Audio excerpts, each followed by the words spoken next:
Good evening, ladies and gentlemen. It's a beautiful 4th of June, 2024.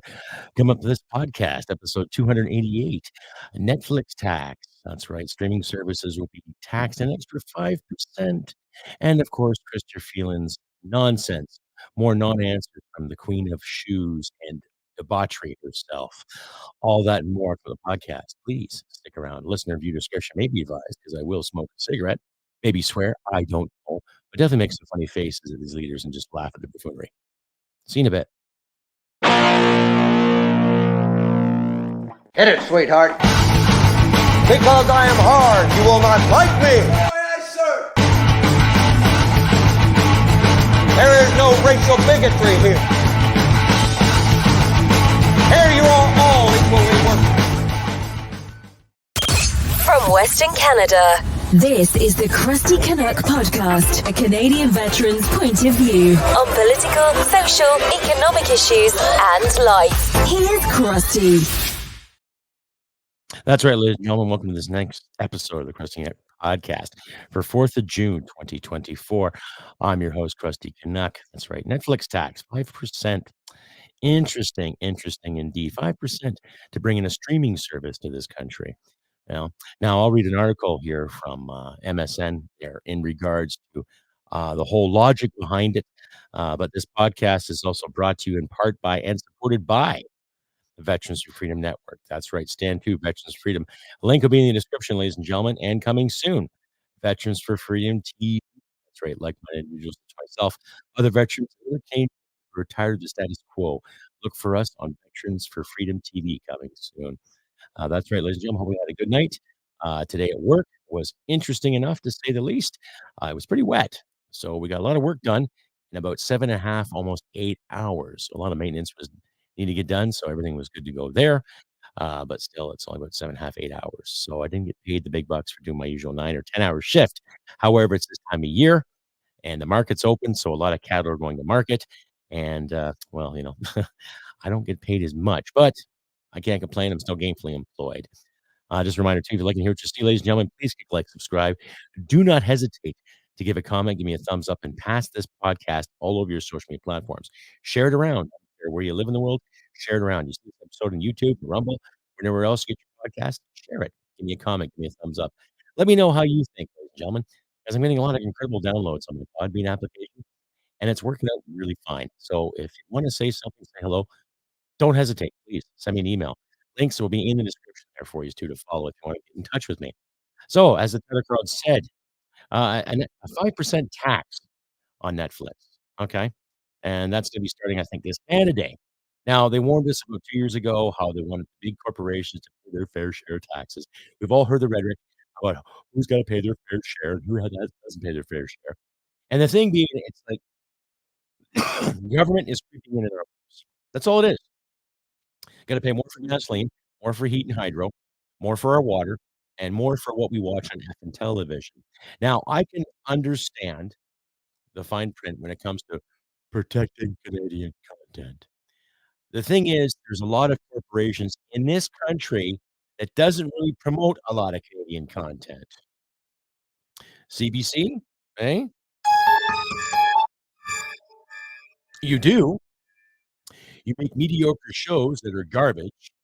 You give yourselves bonuses and raises according to Taxpayers Federation. You've laid off so many and given yourselves a nice little pat in the back at the taxpayers' expense. And CTV, I do see a few shows on your channel, considering how much you have been receiving from the federal government, right? And I don't see a lot of Canadian content out there per se. So when I hear the likes of Canadian Heritage Minister Pascal St. talking about giving artists in this country a fair chance because Netflix has to pay an extra 5%, so does Spotify, Amazon, Paramount, all the streaming services that we all like. Those are pretty cool, right?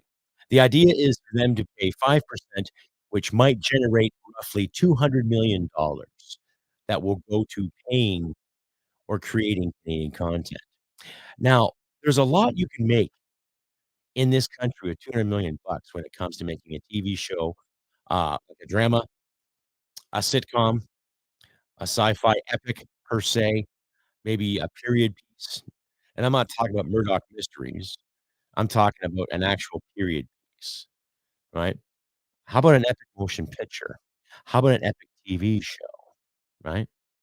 The thing is, I personally know some actors and writers that have some amazing talent when it comes to writing a TV series. It's a matter of getting the funding, it's a matter of generating the capital too.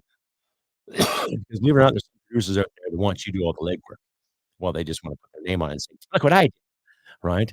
Which is BS as far as I'm concerned.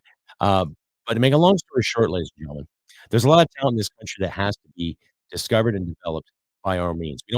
We shouldn't have to rely on a big company to throw in an additional 5% into the kitty. Now, the honorable thing for Netflix Canada to do is promote Canadian content.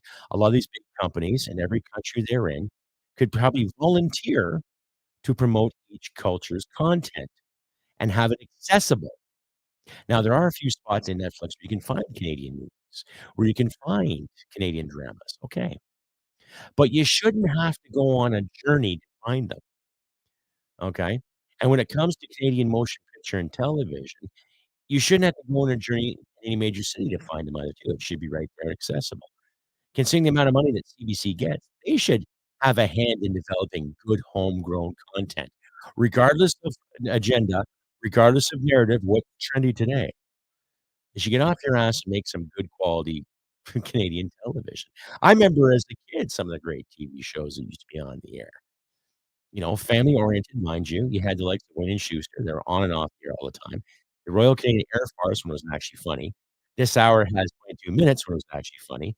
Codco, Second City, Seeing Things, not to mention the abundance of children's TV shows, and the came up, and right? Some great shows on television that were made that are for kids. Why is it hard to do now? Why do we push a big company to spend extra money to do it for us, right? See, when the likes of Prime Minister Trudeau and PM Chrystia Freeland and Pascal St-Onge talk about, "Oh, we have to protect Canadian content." Well, how about you develop Canadian content? Here's an idea. Stay the fuck out of the way and let people create. Because of certain wokeisms, because of certain narratives, and because of certain socioeconomic, SJWs out there protesting, fighting the good fight in the name of prosperity and equality, they're missing the damn point in how this country was built, okay? Look into our history. Look into our TV archives and see what kind of shows they used to put on back in the '60s, '70s, and '80s in this country. You had some great TV shows. I would love to see a great Canadian cop drama, and I'm not talking the likes of Night Heat, which in its own right had its own content, but it had to be set in New York City to give it that American flavor to it, okay? Why can't we set a cop show, let's say, in Montreal? You know, there was one, I think it was called 10 and 2, I'm not sure. It starred the guy from Shoresy, right? But something a little more gritty, a little more dramatic, right? Why can't we create a TV series or an epic motion picture about Vimy Ridge? Why can't we create a TV series or an epic motion picture about D-Day and Canada's involvement in that, or in the Korean War? How about somebody write a story about Canadians going to Vietnam? Now, I know my theme here all of a sudden is talking about war, but I think you get my point, though, right? How about we talk about the first time Canada got a gold medal in hockey? There's some history in Canadiana there. How about the first time we talk about the Black League baseball during the Second World War when Jackie Robinson played for Montreal? Why can't we do a series on that, some of our history, right? Individual invented kerosene, why can't we do something about that, right? I remember a miniseries back when I was about maybe 14 years old, a little miniseries about Joseph Brant. I think he was Mohawk, and he helped the British during the War of 1812, but then the British turned around and screwed him over royally. Why can't we write series about that? No, we had the likes of people like Pascal St-Onge and the Prime Minister trying to defend Canadian content by taking an extra few bucks out of the big tech guys. When we all know, ladies and gentlemen, it has nothing to do with making Canadian content. It's about lining the NGOs' wallets and paying off the national debt. Stay updated and follow Crusty Canuck on Facebook, Twitter, Gab, Telegram, YouTube, and Podbean. Subscribe today and donate at crustycanuck.ca. And you're back, ladies and gentlemen, to episode 288 of the Crusty Canuck podcast. I'm your host, Crusty. Yeah, that's right. Netflix tax 5% and Chrystia Freeland's nonsense. Yeah, some of the bullshit she was saying today on CPAC. I'm your host, Crusty Canuck, ladies and gentlemen. Hope you enjoying your wonderful Tuesday. I know it's raining in my area too, so it's a little wet and muddy. Don't get stuck. If you like and hear to see, please click like, subscribe, share this content all over your social media platforms. Do not be shy. And please consider using the askme.com app. Ask me any kind of questions. I would like to make some money in this podcast, and I want you, my wonderful audience, if you do have in your hearts to chip in, please chip in.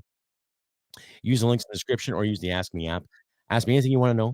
It's clean and nothing rude or mean. And I'll probably feature it on the show too. The more questions you ask, the more I'll feature it on the podcast in the future. It costs you $3. And if I make enough, I'll give half to the Veterans Association Food Bank in Edmonton, Alberta, ladies and gentlemen. So it's a good cause for our fellow veterans there and guys who are needing and hurting. Veterans Association Food Bank does a wonderful thing. They provide food, education, they have guitar lessons, they help people move, they build things. So it's a pretty good charity. So I'll give them a round of applause for all their work. And give yourself a round of applause too for being a subscriber to the podcast. Anyway, carrying on. Like I said, 5% to Netflix. I'll just queue up an article here. Excuse me, that came from Seeking Alpha, I think it is. Yeah, I got it off of my MSN page here too. They've got some trading codes here too, but I'll just queue this up, and you guys can read along and mind your business. I'm not saying you can't do it or you won't do it, but we'll just get on the program, and we'll try to get this done as soon as possible. I'm just having trouble queuing this up here. Get too many people messaging me all at once here. So this is what we'll do. I'll queue this up. Yeah. And it's an interesting article. Give you a read. Just how the CRTC, Canada's governing body, wants to regulate what we do. And that's what it comes down to, ladies and gentlemen. It comes down to more to regulations on everything else here, too. So I'll just read this along. Title is Netflix Disney streamers in focus as Canada unveils new funding contributions. So basically, it's tax. You're taxing these companies. Netflix, Walt Disney, and other streaming services were in the spotlight on Tuesday after a Canadian government agency revealed new funding contribution targeted on streaming revenue. Okay, Canadian Radio Television and Telecommunications Commission, or the CRTC, said it now requires online streaming services to contribute 5% of their Canadian revenues to support the Canadian broadcasting system. These taxes will start in 24-25 broadcast year and provide an estimated $200 million, CRTC said in a statement. "Quote unquote, these decisions will help ensure the online streaming services make meaningful contributions to Canadian and Indigenous content," CRTC chairperson and Chief Executive Officer Nikki Atreides said in a release. CRTC will continue to move quickly, listen carefully, and take action to implement the new legislation. Now, these guys have been around since, I think, the late 60s, early 70s, regulating what we listen to the radio and on television and all that good stuff. And basically, they're just another government overreach. Netflix and Disney shares were down fractionally in the late trading. Decision is part of the Online Streaming Act, which is a joke, ladies and gentlemen, which became law last year. The Online Streaming Act amended the old Broadcasting Act and required that the CRTX, quote unquote, modernize the broadcasting framework and ensure that online streaming services make meaningful contributions to Canadian and Indigenous content. Well, how about you let Canadians and Indigenous Canadians make their own bloody stuff? Get out of the way, right? Disney does not break down subscribers by country, but the media giant disclosed that last month it had 54 million Disney Plus subscribers in the US and Canada as the end of the fiscal second quarter. Okay, Netflix in April that it added 9.44 million global streaming subscribers in the first quarter, bringing the global paid membership total to 269.6 million subscribers. The streaming media giant also said it will stop sharing subscriber figures in the first quarter of 2025, except for major subscriber milestones. Okay, so either way, it's just more government gouging, telling us to pay our fair share. That's what it is. Pay our fair share. You're gonna pay more. You're gonna pay more. You're gonna pay more. And for what? For what and for who? For government. That's what it is. It's for government. They don't care about you and me, what we wanna watch. They wanna regulate what we watch, and they wanna see fit They want to tell us what's Canadian enough. What's Canadian enough. That's what it is. That's what they want to tell us. They want Canadian. We know what's Canadian. I'm Canadian. Some of you guys, some of you are American, British, German. Some of my viewers in the world from other world. I'll ask my viewers here. You want to see more Canadian content? That's the thing. Should more Canadians pay for it? You're damn right. More private investors should get involved with it? I think so for sure. We should get more private investors involved and make some great Canadian kick-ass TV shows. But in the same sense, what do we know? We need the government to do it for us. Stay updated and follow Crusty Canuck on Facebook, Twitter, Gab, Telegram, YouTube, and Podbean. Subscribe today and donate at crustycanuck.ca. And you're back, ladies and gentlemen, to episode 288 of the Crusty Canuck Podcast. Netflix tax 5% and Chrystia Freeland's nonsense. Hi, hello again, everybody. Welcome back to the show. Having some issues with the microphone here again. Sorry about that. Just seems like every time we turn around, there's always something moving in the distance, and we just got to keep accommodating it somehow. So, Chrystia Freeland in the news today on CPAC, Canada's public access channel, similar to the American channels there too. Basically gave a lot of non-answers. Now I'm going to play about 3 minutes of it from Global Television here, and we're going to take a look at what she has to say. And I really, really want you to listen to the questions and listen to her answers, ladies and gentlemen. Honestly, listen to the question and then listen to the answers. Okay? And you'll see for yourself exactly where she's coming from and how she's doing it. Just like everything else. Here's a lady that worries about getting her shoes to represent the fiscal budget, and she can't get her shit together when it comes to something about our national security. Now, bear with me here.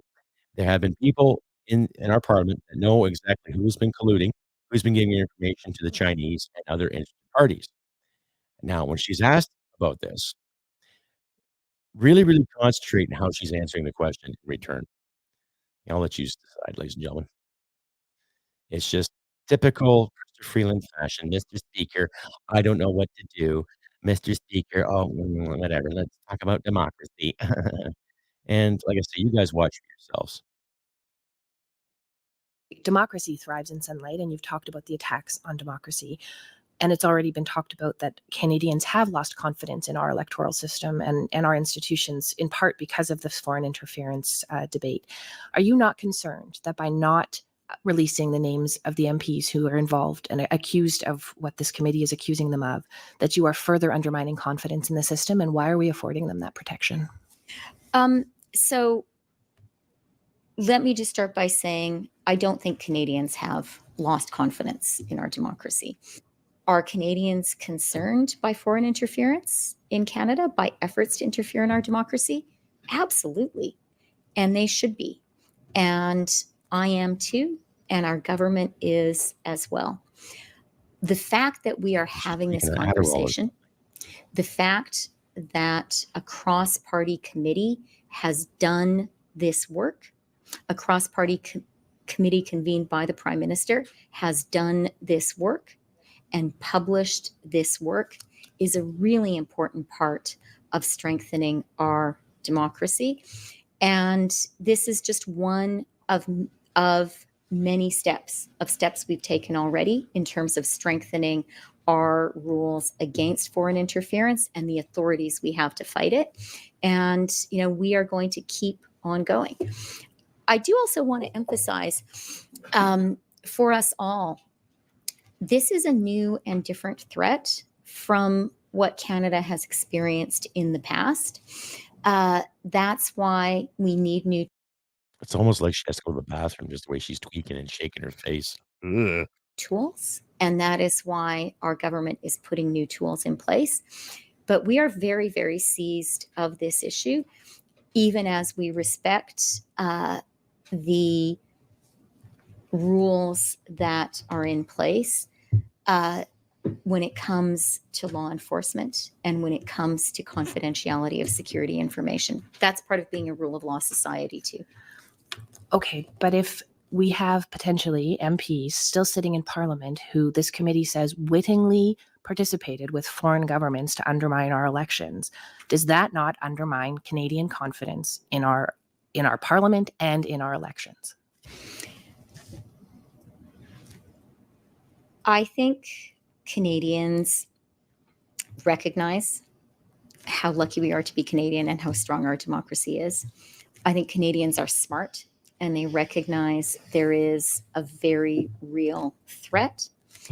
I think in the work of this committee, in the measures, the new and enhanced authorities our government has put in place, I think Canadians see that our government takes this threat seriously and is going to continue to act. And I do want to emphasize, I see this as not a partisan issue at all. I see this as an issue of the core national interest and the core strength of Canada's democracy. That is how our government is going to act. It's known that democracy. Like, really? What was that? What was that? Those were non-answers. They were non-answers. She loves democracy and she loves this, and we have a great sense of security, and total non-answers. She knows exactly what the hell's going on, but they're not gonna reveal it because they wanna save face. Now, here is the global rebuttal, from 2 reporters from Global News, how they sidestepped everything, you know? Like, I tell you, some people's kids, eh? Some people just don't know. And the thing is, these liberals know. They know exactly what they're doing, they know how they're doing it, and they just don't care, ladies and gentlemen. They don't give a shit. It's that simple. But, like I said, I want you guys to decide. Get what you want out of this rebuttal. Political fallout following those damning findings detailed in yesterday's NCCOP report. The Liberals are refusing to say which federal politicians wittingly cooperated with foreign interference schemes that included revealing secrets to foreign states. Mercedes Stephenson has been digging into the explosive report. Mercedes, why isn't the federal government releasing their names? Farah, a day after the bombshell allegations, we still don't know who the parliamentarians are, the parties they belong to, which foreign countries they were allegedly helping, or whether they are members of parliament or senators. The Liberal government was asked several times today to identify the parliamentarians in question, but refused to do so. I have a lot of confidence in CSIS and the RCMP to do the work that they're required to do under law. Our government takes foreign interference very, very seriously. While the Minister of Public Safety and the Deputy Prime Minister both mentioned the RCMP, there is no information from the government or the RCMP to indicate whether or not there are ongoing police investigations at this time. The report warned it would be very difficult to bring charges against those allegedly involved, owing to outdated laws on foreign interference in Canada. Meanwhile, Conservative leader Pierre Poilievre did not ask a single question about the report during question period. Instead, it was the NDP and the Bloc Québécois demanding action. I believe if there's any evidence that someone knowingly worked with a foreign government to influence our democracy, they should no longer be a member of parliament. Farah, there are more questions than answers on which sitting parliamentarians may have been acting as domestic collaborators with foreign powers, and whether or not we'll know their identities before Canadians go to the polls. Mercedes Stephenson in Ottawa. Thank you, Mercedes. We turn now. Like, really, ladies and gentlemen? Like, what did you get out of that? What did you get out of that? Just another dog's breakfast, a word salad, verbal diarrhea, you name it, it's there. So they know. And I think the RSMP has a better understanding, and especially CSIS. Now, CSIS there last week in one of my episodes talked about how certain parents tend to be domestic terrorists. So if they can gather that intelligence and make it up and pull it out of their ass for the sake of for the new agenda, the new narrative, I'm sure they have some inside information on who has been meddling with the MPs, who's slapped and tickled here for the pickle and our tax dollars and a few extra bucks here and there for this guy and that guy and dong. Now he's independent. He was basically kicked out of the Liberal caucus because of his dealings. Evidence is pointing to him, but then again, he's a fall guy too. Because probably a lot of liberals want to save face in this matter. Now, I don't really care what Poilievre has to say, but of course, the Bloc are outraged and the NDP are outraged, but they're getting kickbacks on their own anyway. This year alone, the Belle Province received $13.3 billion from equalization. Right? And Jagmeet Singh's probably getting insider information from the Metro Group because his brother is lobbying for them. So when someone says, oh, well, we got to worry about this and worry about that when they're making payola on their own accord, it's hard to believe them. So who knows what Polyev has up his sleeve? We've seen the dishonesty, ladies and gentlemen. We've seen the bullshit. We've seen the banter. Enough is enough. Right? Last night I said, write to your senators. Well, yeah, write to your senators. Tell them enough is enough. Tough with this foreign meddling, and enough is enough with this whole wokeism, and enough is with the trying to lower the voting age, and enough is enough with trying to reinvent Canada to satisfy a handful of people. How about we try to satisfy the country, ladies and gentlemen? It's that simple, right? No, we can't do that because someone will be offended, right? And Chrystia Freeland's been a problem since she got into politics because she's always talked down Canadians like we're just idiots. Oh, Mr. Speaker, oh, let me be perfectly clear. You know, we got to protect this democracy, right? And it's like, well, what are you doing to it? You talk about foreign interference and how you're against it, and yet you don't mind freezing bank accounts. You don't mind calling people that actually protest against your mandates terrorists, Nazis, whatever name you want to throw out there, right? You're full of it. And we're starting to see right through it, too. Shit simple. Just a reminder, folks, if you like and hear what you see, please click subscribe, share this content on your social media platforms. Pardon me for the microphone here. My stand is on the fritz. I wasn't expecting it to go on the fritz as I was recording this, but still, it shows my dedication and my sincerity to you all out there. You're all wonderful. I love you all. Thank you very much, especially the feedback. Keep the feedback going, too. If you like to hear, click like, subscribe, share this content on the social media platforms, too. Do not be shy, ladies and gentlemen. Ask me a question. Ask me anything you want to know. And please consider using the Ask Me app as well. Might cost you $3, but it's worth it. Like I say, if I make enough, then I'll gladly give half to the Veterans Association Food Bank in Edmonton, Alberta, because they do wonderful things for veterans, especially homeless vets. They give them food, give them a purpose, give them education, and help the guys and gals out on their merry way. So you'll be doing a good thing if you donate to me and help me out, fund this podcast, and we can go from there, ladies and gentlemen. But like I say, this has been June 4th. Well, still June 4th, but for this episode, June 4th, 2024, ladies and gentlemen. I wish nothing but good things to you all out there, too. It's raining again in my area, so try not to get stuck. Try to keep wits about you. Don't try to beat the weather. Don't just go with the flow. Be safe. Keep your heads up. All that good stuff. Do what you can to help each other in trying times, ladies and gentlemen. Don't forget to maybe give a neighbor a hand or two, or just do your best to be kind to people to the best of your abilities. That's all I ask, you know. I will be around again this Friday for that episode, too. Both of my mic stand will be fixed. Maybe I might need a microphone. I don't know. I've had some issues with feedback, what have you. But if you do hear something odd in my mic or what's going on your end, please just send it in my comments, let me know, and I'll try to rectify it as soon as possible. Like I say, I'll have an episode this Friday, so don't fret. And I'll do what I can to make some honest, good Canadian content for you all out there.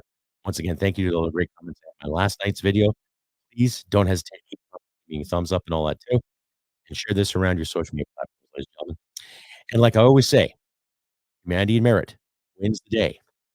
Take care, and I'll see you this Friday. Bye for now. Hit it, sweetheart. Because I am hard, you will not like me.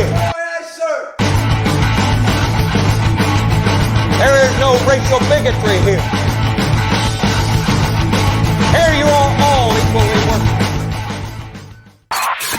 This has been another episode of the Crusty Canuck podcast. Stay sane and thank you for listening. From Western Canada, this is the Crusty Canuck podcast. I'm so happy I just shit.